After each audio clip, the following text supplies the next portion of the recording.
আসসালামু আলাইকুম, সবাইকে স্বাগত জানাই। এই মুহূর্তে পাকা ধান কাটার উৎসব শুরু হয়েছে। সো কৃষকরা ধান কাটতেছে, ধান নিচ্ছে, ধান মাড়াই করছে। তবে আকাশের অবস্থা খুবই খারাপ।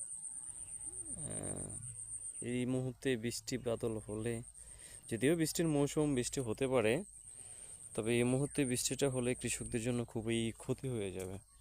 কারণ বাংলাদেশের কৃষকরা সবসময় অনেক ক্ষতির সম্মুখীন হচ্ছে বর্তমানে। কোনো কৃষকই শান্তিতে নেই। সো পাকা ধানগুলো দেখতে পাচ্ছেন আপনারা। সো চাই না যে কৃষকদের ক্ষতি হোক, নির্দিষ্ট সময়ে কৃষকরা যাতে ধানগুলো ঘরে তুলতে পারে। আল্লাহ রাব্বুল আলামিন যাতে সে সহায়তাটাই করে। বিস্তৃত মাঠ জুড়ে শুধু ধান ক্ষেত আর ধান ক্ষেত, এবং সবাই ধান তুলতে ব্যস্ত। ভালো লাগছে বিষয়টি দেখে।